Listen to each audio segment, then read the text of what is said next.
All right. Welcome to Clozer Cult Podcast. I'm your host, Alma Merrill. Today we have Mrs. Jennifer Morris.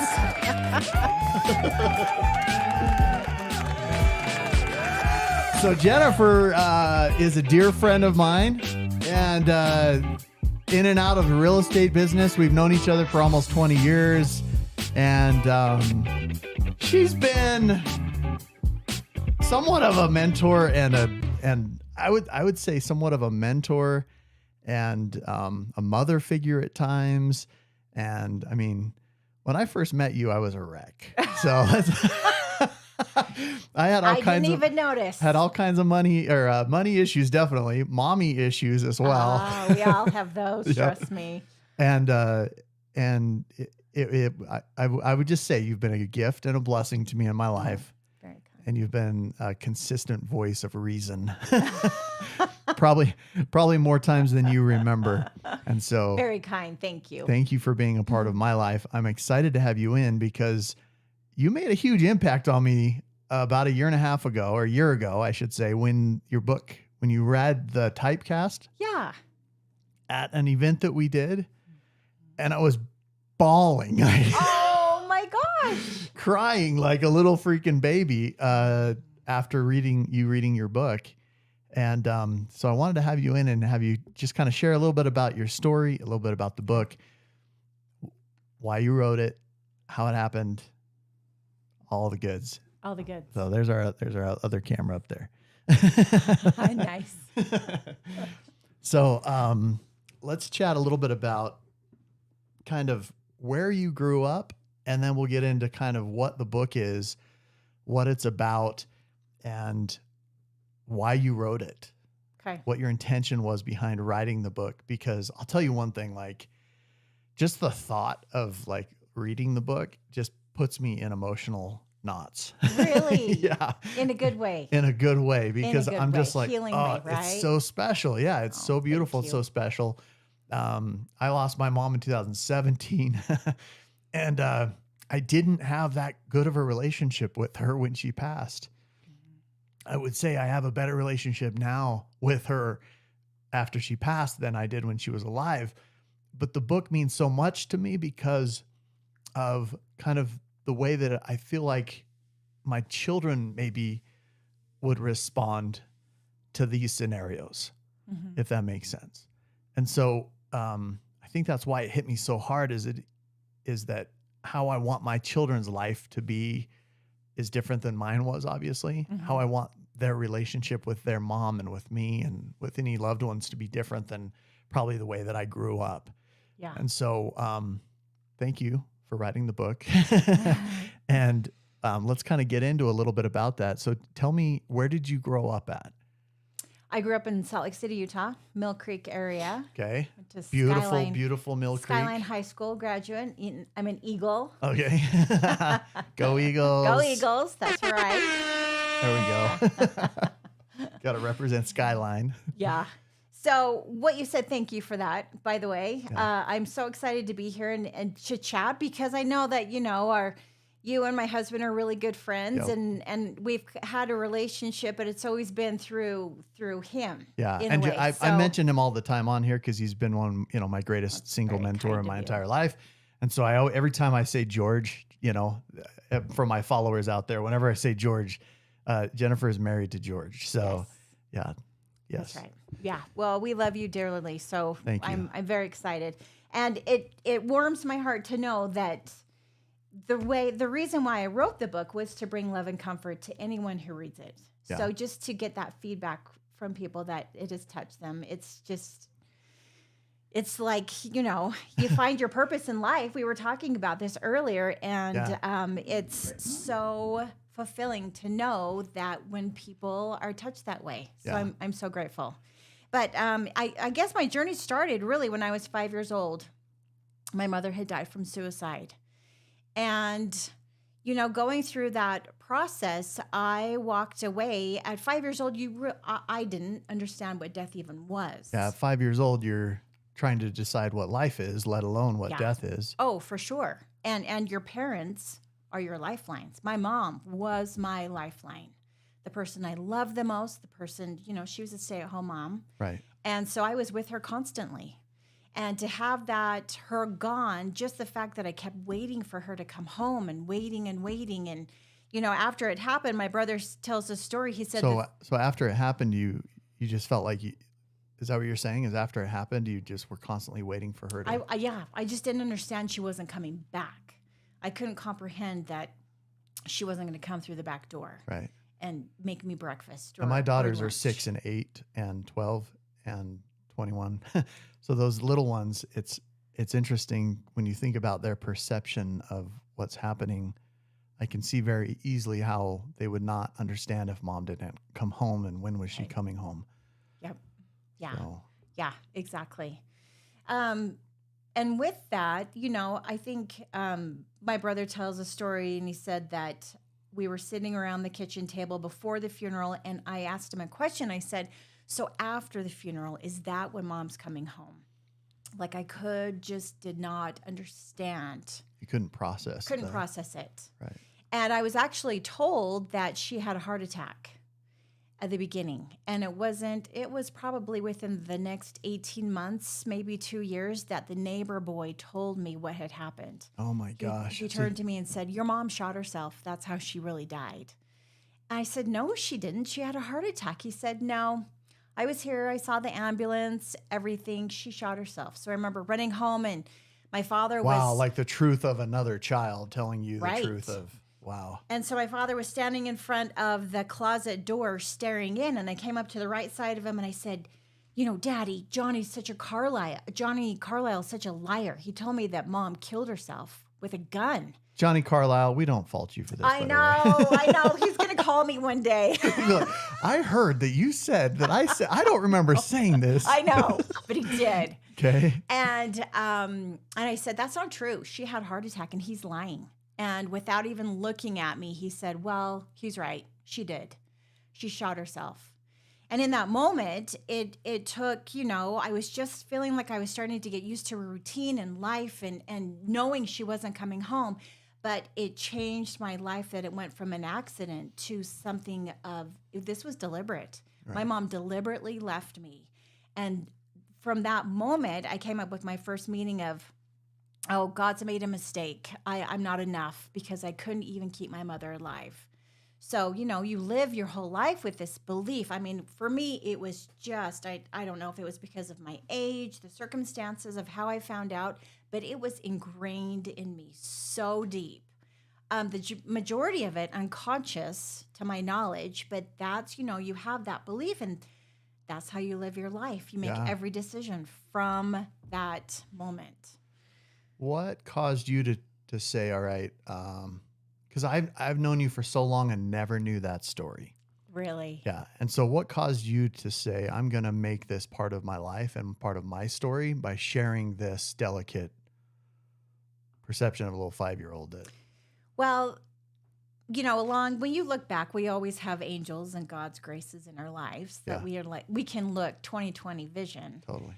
And I think the first moment when I started to heal was when I had Mackenzie, and she was our first child, and she was just an infant. It was just a few days after I came home from the hospital, and I was holding her. I love Mackenzie, by the way. Oh, she's I don't know anybody who doesn't freaking love Mackenzie. I know. I agree. She came out perfect. She is just a perfect child. She really is. She was the easiest baby. But I remember holding her, and I remember coming to this realization, my mom must have been so sick to have left 3 children with an alcoholic husband. Right. She was so sick. And now I know. She wasn't in her right mind. For whatever reason, she had her demons going on. But it wasn't the fact that I wasn't enough. So it started to open a window of because for years, did you feel like you were not enough? And did you carry absolutely. that oh, yeah. thought with you for years? Oh, absolutely. You can only go in relationships so deep because you can't go deep with yourself. I had no self-love for myself. So my identity was whatever you needed my identity to be, because that's how I Right. thought people live their lives. That's how I thought they connected with people. Oh, well, I became sort of a chameleon. I will change who I am for you to like me. Just please accept me and love me for who I am, because my mom didn't. And I honestly don't think that I am worthy of your love. But if you could just love me, I'll be anything for you. So, yeah. So that's how I really lived Wow. years and years and years of my life. How did that play into things like relationships with your kids, your husband, things like that? Obviously, you know, with my children, I felt like for me it was very healing having my children, and at the same time I wanted to give them the perfect childhood. Right. The perfect. Right. So, you know, I think with parents, we all have good intentions. We love our children, whether we make them work hard because we love them and we want to teach them how to work hard, or if we spoil them, it's because we love them and we just want to show how much we love them. We have good intentions. Right. I went towards let me take care of it. I'll do whatever you need. I just don't want you to be unhappy, because I had such a horrific childhood. I wanted my children to be thriving and happy and healthy. Now, I've heard George describe you as like Mary Poppins. I know. I know. Like, my wife is Mary Poppins. I know. Is that because you were living up to that standard of laundry, clothes, clean rooms, all that stuff as a Mary Poppins kind of mom?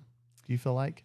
Yes, and yeah, he calls me Mary Poppins, and then the Dorothy and the Wizard of Oz. I've heard that one too. Yeah. But just because I loved being, for the first time, I felt like that was my purpose. Right. When I had Mackenzie, I thought, oh, this is what I'm supposed to do with my life. I'm supposed to raise this child. You know, we have 5 kids in total, and I really just thrived in it. I just loved every moment. It never bothered me getting up in the middle of the night with the kids. It never bothered me changing diapers or anything like that. It was the first time I felt like I was thriving. Right. Now, on the flip side, you know, with a relationship, we have been married 30 years in a couple weeks. Gosh, Can you believe that? Yeah. That is nuts. I can't believe you lasted that long with George. I know. Oh, well, you know, he's put up with a lot with me as well, really. I'm just But, kidding. you know, it really, you can only go so deep when you come in with a limiting belief that's so ingrained in you. You can only go so deep. So we had a love for each other, yet we had separate identities. I will raise the children, and he will build his real estate company. Right. And we did really well in both of our jobs. From your perspective, honestly, like I always wonder, like, because I know George, I've known him on a personal level for years. And I always wonder from the wife's perspective, did you ever think, oh my gosh, he's going to build what he built? Because he built the largest Century 21 office in the world, which was absolutely wild to me to be a part of through that growth process. But did you, from your perspective, when he was like, I'm going to do this, because I know he said that stuff to you because he said it to me like crazy. Yeah. Did you look at that and go, yeah, he's actually going to go do that? Because when he told me, he was like, world domination. I was like, that sounds familiar. You're just saying that, like, you know, you're not actually going to do it. I didn't actually think he was going to do the world domination thing, but I did believe his motive and his goals and his integrity and things like that. So from your perspective as a wife, did you actually think, oh, he's actually going to go do this? Or were you like, oh my gosh, we did it. Oh my gosh, how the hell did that happen? No, I have always had, it's kind of interesting. I'll sum it up like this. My girlfriend came to me one time and she said, oh, don't you ever worry? Don't you ever stress that your husband's just not going to pull through? Don't you ever worry that like you're just not going to make it or financially? Right. And I said, no, I never worry about that because I know that he will do whatever it takes to be able to accomplish his goals. Wow. I know that. I just have always had that faith in him. Well, Always. so and for 30 years you guys have been married, right? Yeah. So when was your 30th annivery? It's on the 25th. It's on the 25th of this month? Of this month. Oh my gosh, congratulations. Yeah, That's thank great. you. That's Thank beautiful. you. So from that kind of perspective or from that position of Mary Poppins, wife, mom, you kind of came to this point, was it? That you just said, I'm going to identify because you're not going to raise children forever, right? Right. So right. at what point did you go, okay, this is my next calling, my next mission? Well, through every kind of tragedy and struggle we go through, unless we get stuck, there's always growth that comes from it. Right.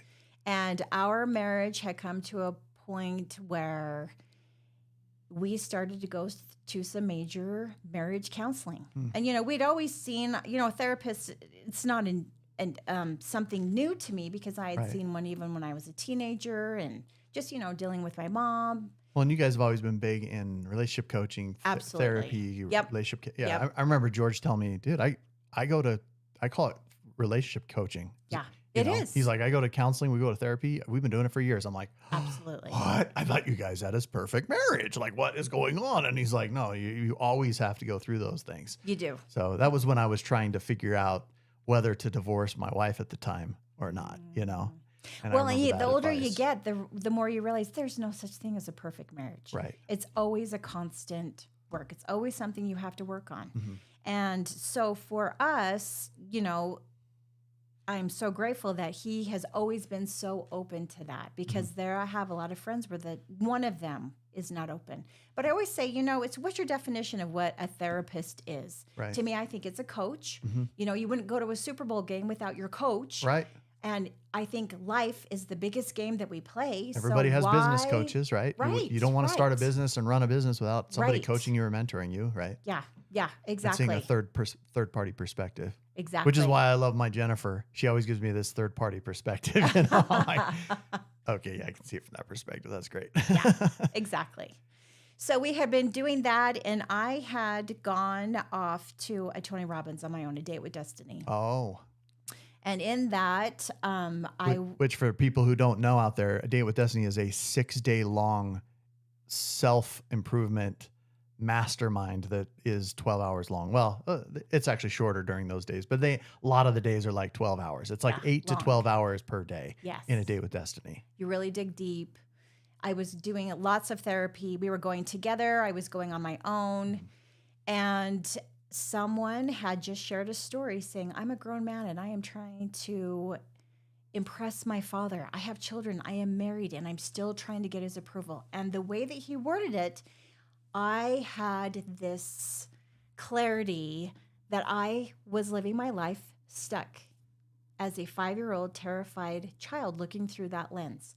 Every decision I had made, every security thing that I was trying to protect myself, I created this life of protection.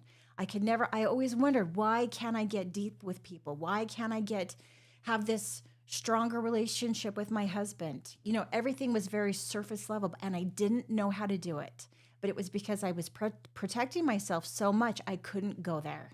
And so that just opened up a whole world. You resonated with that a whole new world of just even experiences, emotions as an adult. George and I had an argument actually shortly after I got home.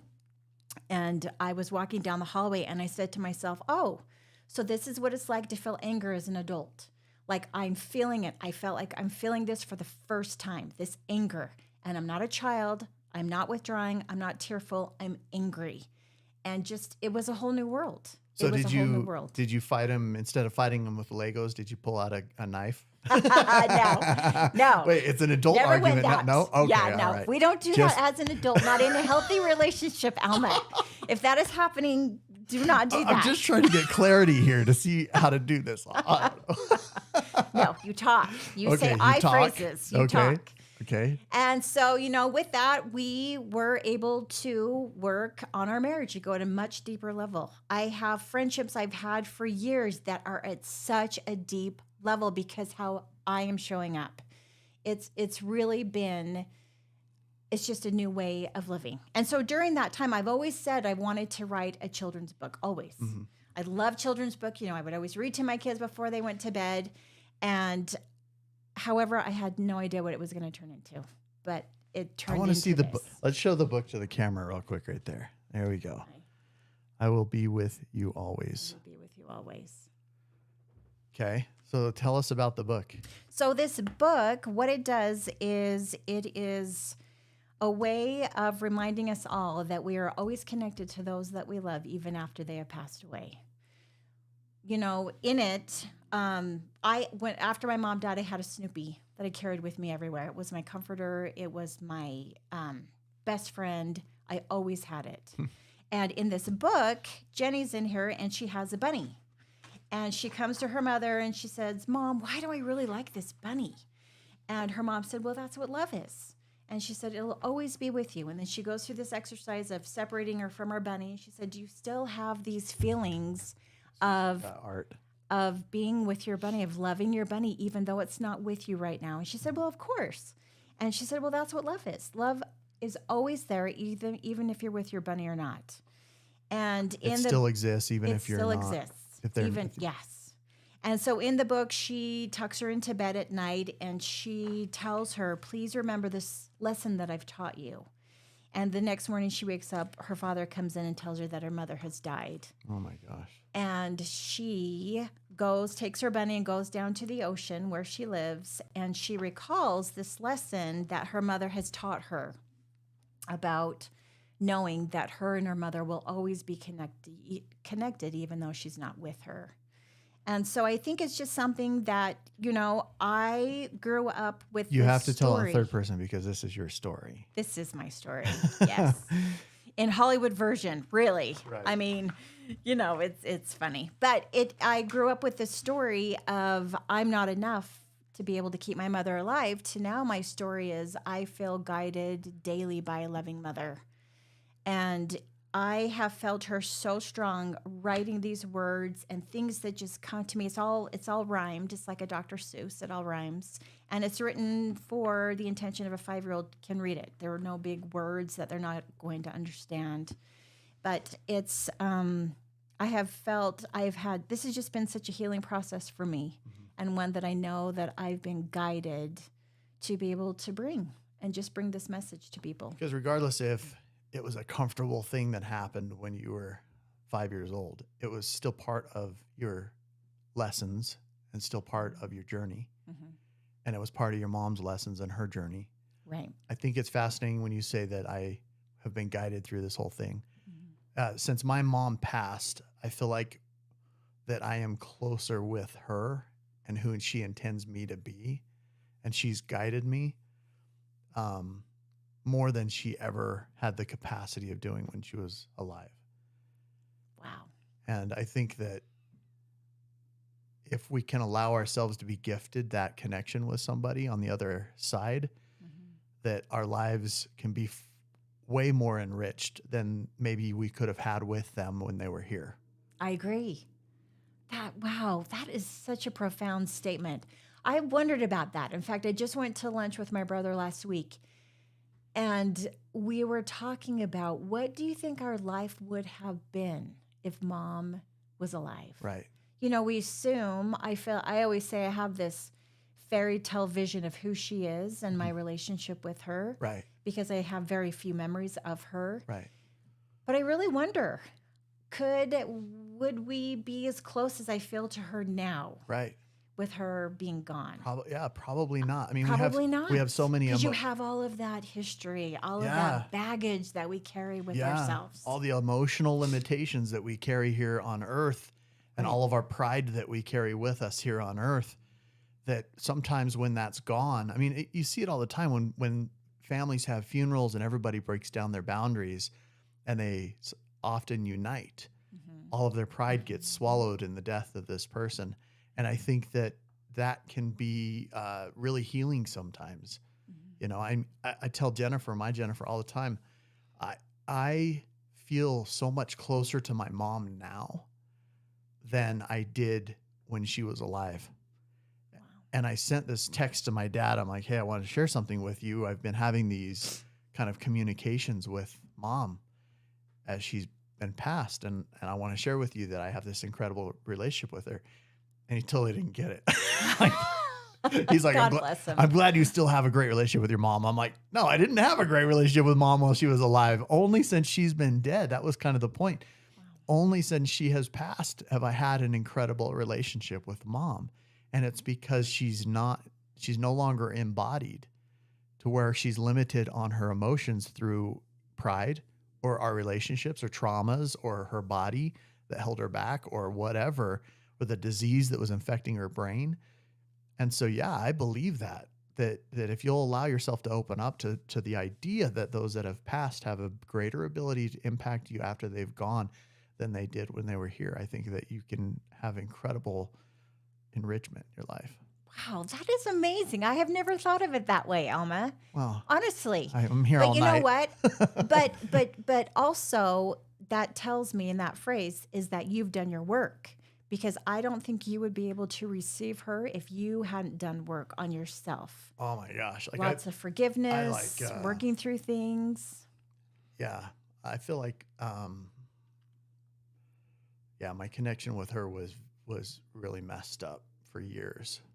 And she died in 2017, and I had very little emotion and very little response to it. I was so lost, didn't understand like what I was supposed to feel, how I was supposed to act at the funeral, or and so I just ended up like just trying to console those that were like breaking down in like this incredible emotion. And I'm like, why do you care so much that mom died? And I realized it's because they had a different relationship with her than me. They knew her when she was well, and they didn't have the same, traumas with her that I had with her. Right. And so, their connection with her was different, which is, to me, is a testament that not everybody's an asshole. Not everybody's abusive. Not everybody's they're just being those things at that time. Right. It doesn't mean that they are always that person. That means it just happens to be that season in their life or that moment in time when they're being that way. It doesn't mean that's who they are. Exactly. Wow. I feel like I'm in therapy right now. So profound. That's awesome. So do I.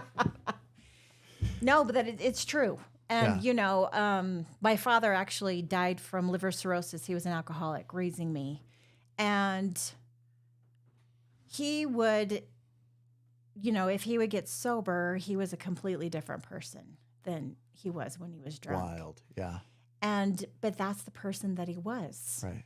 And, using that as an example, it's a disease, we all have things that take us out from who we are. Right. But it's not who God created us to be. Right. And so as long as we go back, like I can look at my father now and, working through forgiveness with him, and I can go back, and it's so interesting, the relationship that I have with him, that pain, that sorrow, that regret, that I just wanted you to take care of me, and you just couldn't do it because he was in his own trauma. Right. He couldn't even take care of himself. So to be able to realize you and wonder, see, what trauma was he going through, having lost his wife and then having to raise the children? How many kids were there? There were 3 of us total. I have 2 older brothers. Wow. And I can, as an adult, after having my own children, going through experiences, I can look at him and say, oh, man, you did the best you could with what you knew how. Right. He had a traumatic childhood, being raised, it's just, and you, it's really interesting when you learn about someone through other people's stories. You really don't know them one-on-one. Right. And the stories that I've heard of his childhood and, everything that he went through, and then he married my mother, and then I remember screaming arguments that they would have, just screaming. And then this woman leaves you in such a violent manner. Right. I can't blame him. I mean, I'm like, I do not blame you for what you did. You kept food on the table. We had a roof over our head. We had clothes to wear. However, there was nothing there emotionally for him. There was no emotional love or support at all. No connection. Yeah. But he wasn't capable of it. And that's okay. And, it's interesting. We've had, and I don't know if you meditate, but I've come through so much healing through Every meditation. Yeah. And in my meditations, my parents are actually both there in my meditations. And so it's a time, it's interesting because I've had this fairy tale relationship with my mother. I always feel like it's just going to be the perfect relationship when we're reunited one day. Right. And the first time I turned towards my father, I felt this rush of fear go through me. Interesting. And I said, oh, Wow. there's a lot of stuff I'm holding on to here. There's a lot of stuff. And there was a time in my meditation where I turned to him and had a conversation. I said, hey, I want you to know that I know you did the best you could. And you really screwed up emotionally. You just weren't there for us emotionally. And we had to figure it out ourselves. But I want you to know that from now on, our relationship is just going to be love. We're going to love each other, forgive each other, and that's just where we're going to go from here on out. So now I'm able to be there with him, and there's just love. And it's Whoa. it's interesting. How has that served you emotionally to be able to talk to him like that in that way? I mean, some people might look at it and go, oh, that's... Sure, it sounds freaky. That's kooky. Yeah, it is kooky. But it is kooky. But you know what? He's gone. He's passed. How has it served you to have that experience? Well, I think it in like how you said, you feel like your mother so strong is in your life now. You're able to have that connection with them and just feel like there's this presence watching over you and protecting you. And you don't carry that pain with you. Right. You're more forgiving. You know, I'm able to forgive more quickly and easily because I forgave. And if you carry that pain with you, oh, it's so limiting. You know, and I know this so much, just the pain that I carried from my mother's death. Right. It's so limiting. It holds you back, right? It does. And we think that if we put it off or we think that we've pushed it down or we just don't think about it, it affects us every waking moment that we're so unaware of. But it does. And if you don't work through it, it just is very limiting. I can tell you've put in some work too on this whole yeah. process. How has it affected kind of your outlook on life and your outlook on your children? And I mean, because I heard a statement the other day. I can't even remember where I heard it, but he said, "Look, if we're not trying to make the next generation better, then what the hell are we doing any of this for? Mm-hmm. And if we can't fix ourselves enough to make the next generation better, why are we doing it, you know?" Right. So how do you feel like it's affected maybe your children's life or your husband's life and ultimately your life by having this outlook on it? Because you could just be bitter forever. Oh, sure. You know? Yeah, for sure. So how has it affected you to choose to attach another meaning to it, as Tony Robbins says? Well, I think the one example that I want to set to whoever is watching, especially my children, my family, my close friends and loved ones, is, you know, I think the best thing we can do is live by example. I'm here to be able to help others know that you can thrive after death and suicide. After you have if you have someone, a traumatic childhood, you can still thrive in this life. You know, you have to go through the process, but we're all connected. And I think for me, my belief is that we have these trials and these journeys for a reason. And it's for us to get our act together, to be able to work through it, find peace with it, and then help our neighbor, help the next person who's going through, and to set an example for them. You know, my kids, we all easily share, you know, I love you. I love you. We don't even end a phone call conversation without I love you. Right. For me to be able to teach them that we're all connected. You have this for a reason. It sucks and it's awful and it's hard. But when you work through it, you are now someone who can go to someone else with empathy and sit with them. Let me help you. Take their hand and just be in the darkness with them. That's, I just think, is our ultimate responsibility. I love We're that. here to learn it It's to and love. to share and to love. Yeah. Because we're all connected. Right. Even here on this earth, I know that love is connecting to those who have passed on. But in this earth, I have such a belief that we're just here for each other. We all have crap. We all have trauma. Right. We're all broken on some level. We really are. And, you know, I was just even thinking driving over here, the perfection of Instagram, how we all write things and put things on there for the perfection of see me in my best light. Right. We all want that. We want acceptance. I don't want to mess up because I don't want somebody to nail me on it. Yeah. Right. But you know what? We're just here for each other. We're here for each other and to help each other move on. So if you were to give, ultimately, if you were to give somebody advice, and you probably have had occasion to do this through their traumas and through maybe suicides and things like that. I can think of several of our friends that have been through this. What do you tell someone? I mean, what's the first step if I'm just lost a loved one? Because it's all going to happen to us on some level, and at some time, we're not making it out of this alive. Right. None of us are. Yep. So how do you process it? Because it sounds like you've done a lot of processing later in life as you've learned how to process.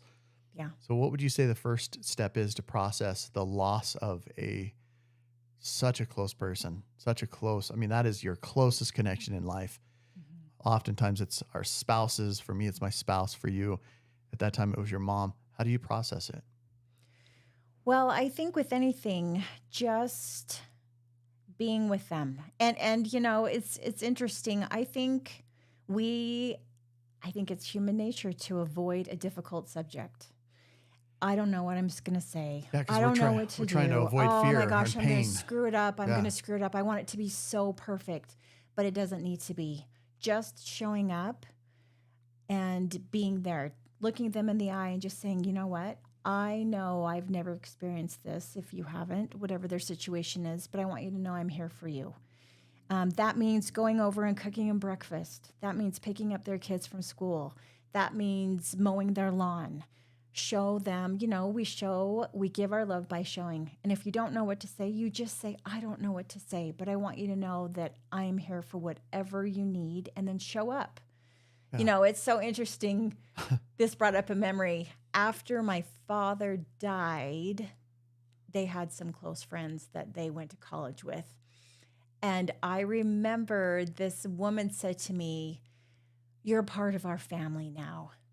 And you know what? I've never seen or heard from her since that moment. Yeah. So don't say something like that and not show up. Just don't go there. But I know people are reaching for the right thing to say. Right. But just letting them know that they're loved. Right. That they're loved. And then, this book is a great reminder for always just saying they are with you. Right. They're with you. They're always with you. And I think it's important for people to, I always question, like, is it enough? Like when I see somebody who's lost a loved one, like our mutual friend Jeff last year, who lost a sweet Kimmy.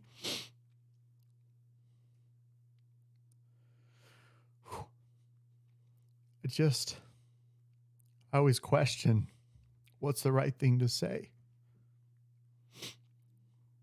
And from my experience with my mom, I didn't know what people should say to me, because I wasn't sure of my relationship with her. But whatever they did say, it actually did help. Whether it was, hey, I'm here for you, I'm sorry.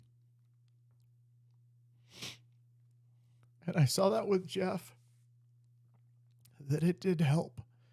That being there, just a shoulder to cry on for him, was really important. And he really saw how people loved him. And, it wasn't like a declaration of like, oh, I'm going to be here forever and do all your stuff for you, but it was just, dude, I love you. I'm sorry. I'm sorry this happened, and I love you, and I want you to be okay. And sometimes I feel like if we don't know what to say, just say what we feel. Mm-hmm. Whether it's a condolences, I'm sorry, I'm praying for you, whatever. I think all of it matters, wouldn't you say? Absolutely. And I always tell, in fact, people have called me and said, what's the best thing to do after someone that they love has died? And I said, you know what? Go see them 2 weeks after the funeral, because that's when everyone's gone home. Right. Extended families left, and they're now in the grind of the day-to-day. And that's when it really hits. You're so busy making plans and in the funeral and doing that.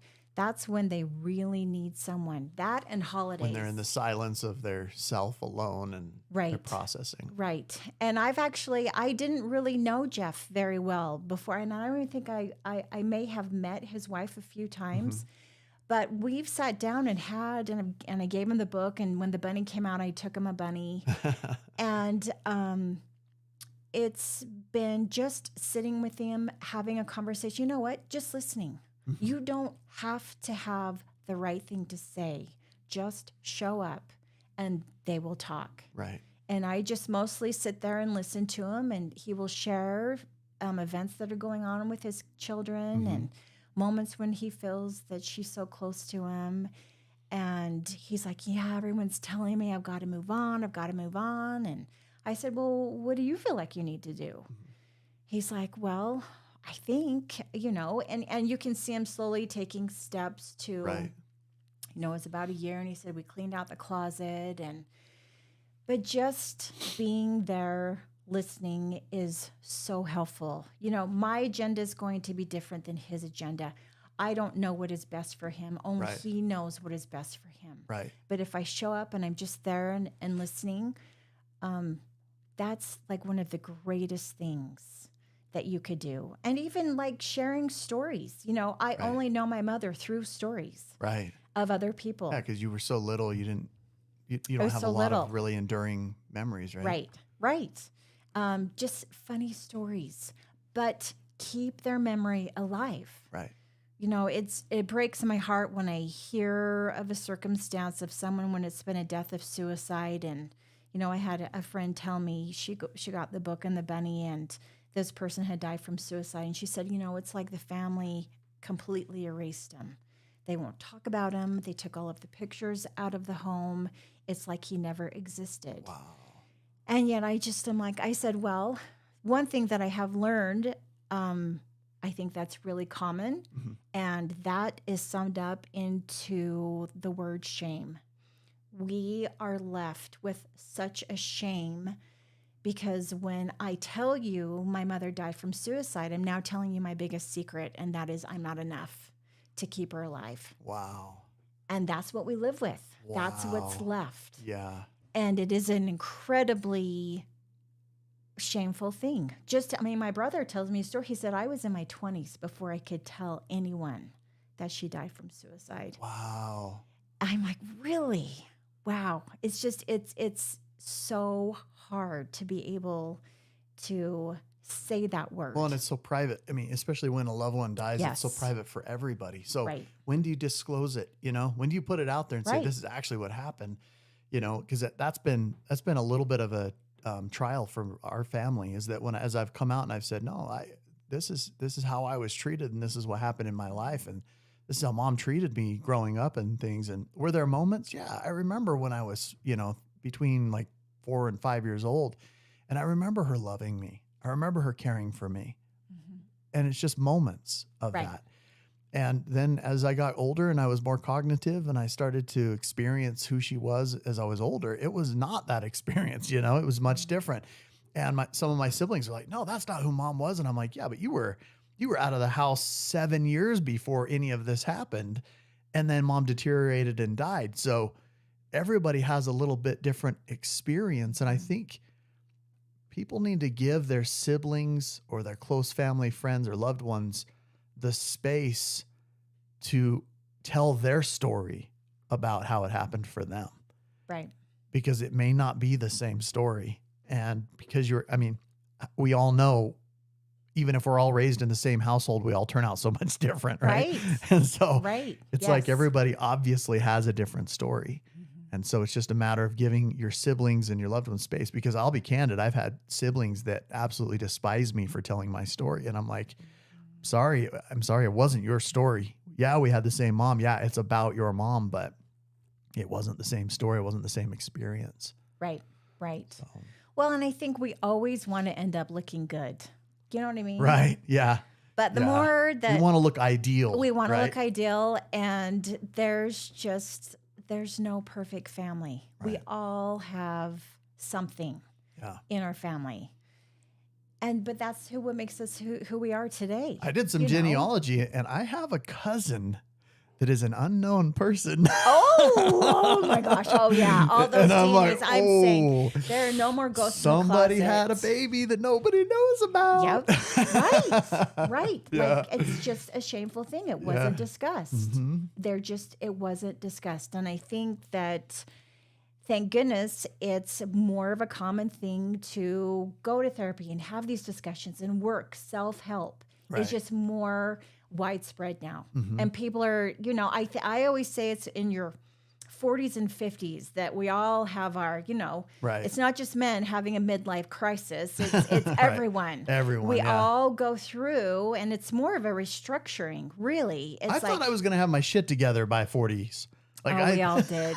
We all had such huge goals, right? And I was sure of it. I'm like, my dad had his shit together in his 40s. But it's from a child's perception. Right, exactly. When your dad was 40, you were a child. Right, totally. We all thought our parents did. I always say that. I'm like, I always wondered why Dad swore when he went boating. And I'm like, it wasn't until we had our own boat. I'm like, oh, I get it. Yeah. I understand.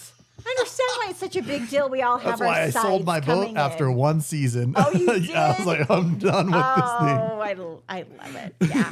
I'm like, I get it. I like everybody else having a boat. I don't want my own there you boat. go. Yeah. That's the best kind of boat to have. I You don't became need to pay for anything. Yeah, I was constantly cussing on that dumb thing. So yeah.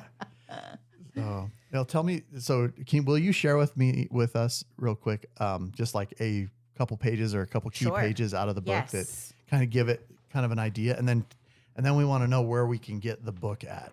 Okay. So I will share the beginning of it, and then I'll read the last page too after so this is where Jenny's come to her mother. Okay. And she's asking, Mom, I really like this bunny. Like, why do I like her so much? And then this is her mother's response. She says, love is what you're feeling deep down in your heart, and it will stay with you even when you're apart. It's there every moment and will never go away. It will be with you forever. It's always there to stay. Leave your bunny on the blanket, hold my hand, and walk with me. Just think about your bunny as we walk down to the sea. Even though it's left behind, you have nothing to fear. Do you still love your bunny, even though it's not here? And she goes on and says, well, of course, we will be together forever. This is probably my favorite page. Well, this is my favorite page in the whole book because I think this summarizes a mother who was healthy. Your mother when she was healthy. My mother when she was healthy. Right. And the love that we have for our children exemplifies this. That moment, those moments. Quiet moments. So here she is tucking her into bed, and Jenny says, Mommy, tuck me in with my bunny and sit right next to me. Kiss me goodnight. Hold me tight. You are my favorite place to be. Oh, my sweet child, how I love you. Never forget what you learned today, that I will be with you always, even when I am away. So that's her. Let me fix your camera here. There you go. That's her goodbye to her child after she's taught her this lesson. And so Jenny now is at the seashore with her bunny holding it. And this is Jenny's last word. She says, as I grow up there, so she's talking to her mommy in her mind. She says, as I grow up, there may be things I do not understand, but I can be brave just like I was when you held my hand. I can feel you, Mommy, and love you more than I can say. I miss you so much, but know you will be with me every day. Oh, stop it. I know that one gets me. It gets me. Oh, my gosh. It gets me. Where can people find the book? It's on Amazon. I will be with you always under Jennifer Morris. I love it. And also Etsy. Go on to my Instagram. Okay, Instagram, Etsy. I will be with you always. I can't handle anymore. I gotta stop.